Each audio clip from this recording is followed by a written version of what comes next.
প্রায় ১০০ বছর আগের কথা। লক্ষ্মীকান্তপুর নামে একটা গ্রাম ছিল, আর সেই গ্রামে ছিল একটা জাদুর আম গাছ। প্রচুর পরিমাণে সেই গাছে আম হতো, আর সেই আম বিক্রি করে গ্রামের মানুষের সংসার চলত।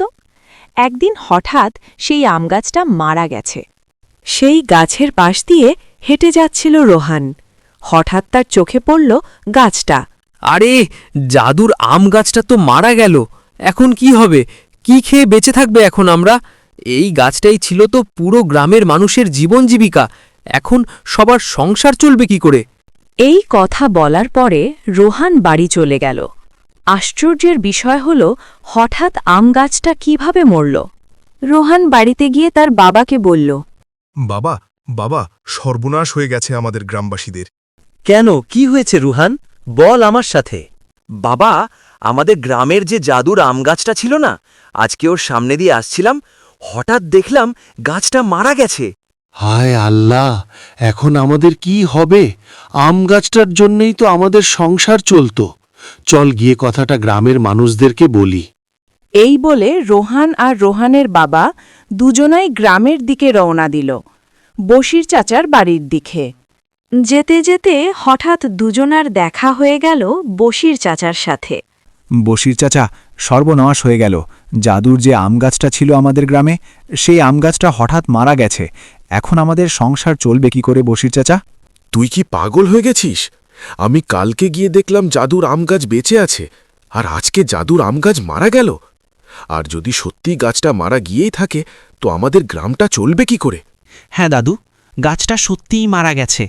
আমি নিজের চোখে দেখলাম, আর বাবা ঠিকই বলেছে, জাদুর আম গাছটা মারা গেছে। আমি তো বাবাকে বলেছিলাম।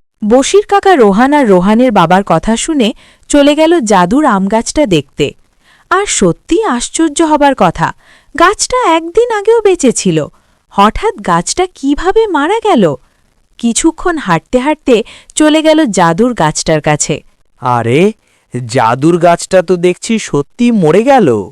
হ্যাঁ বশির চাচা, গাছটা সত্যিই মারা গেল। এখন গ্রামের মানুষের সংসার কিভাবে চলবে? তোরা একদম চিন্তা করিস না, আমি চিন্তা ভাবনা করে দেখছি কি করা যায়। এরপরে হাঁটতে হাঁটতে রোহান, রোহানের বাবা আর বশির কাকা সবাই যার যার বাড়িতে চলে গেল। কিন্তু গ্রামের মানুষের জন্য তাদের অনেক টেনশন হচ্ছিল। এরপরে পুরো গ্রামের সব মানুষকে এক জায়গায় করে একটা মিটিং করল বশির কাকা। গ্রামবাসীরা সবাই শোনো, আমাদের গ্রামে যে জাদুর আম গাছটি ছিল, সেই আম গাছটা হঠাৎ মারা গেছে। তাই জন্যে গ্রামবাসীদের হয়তো ৩-৪ দিন না খেয়ে দিন কাটাতে হতে পারে। আমি চেষ্টা করছি নতুন আম গাছ বসানোর জন্যে। এরপরে সব গ্রামবাসীরা মন খারাপ করে সবাই বাড়িতে চলে গেল। এদিকে দেখতে দেখতে ৩-৪ দিন কেটে গেল, কিন্তু জাদুর আম গাছটি আর পাওয়া যাচ্ছিল না। পুরো শহর তো ঘুরে দেখলাম, জাদুর আম গাছ তো কোথাও পাচ্ছি না। এখন কি খেয়ে গ্রামের মানুষরা বেঁচে থাকবে? হে আল্লাহ, তুমি একটা উপায় বার করে দাও। সেই দিন রাতের বেলা সবাই ঘুমিয়ে পড়ল। হঠাৎ রাতের বেলা একটা পরী জাদুর আম গাছ নিয়ে হাজির হয়ে গেল, এবং পরীটা সেখানে আম গাছটা বসিয়ে দিয়ে গেল। জাদুর আম গাছটা বসিয়ে দিয়েই পরীটা আবার উড়ে চলে গেল। সকাল হতে গ্রামবাসীরা দেখতে পেল জাদুর আম গাছটা আবার সেখানেই আছে।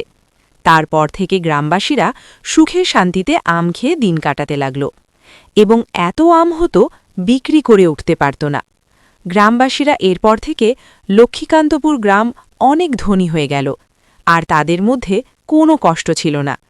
তো বন্ধুরা, গ্রাম বাংলা মানেই গল্পের রাজা। সাবস্ক্রাইব করুন এখনই আমাদের ইউটিউব চ্যানেলটি। আবার দেখা হচ্ছে নতুন কোনো ভিডিওতে। ভালো থাকবেন, সুস্থ থাকবেন। খোদা হাফেজ।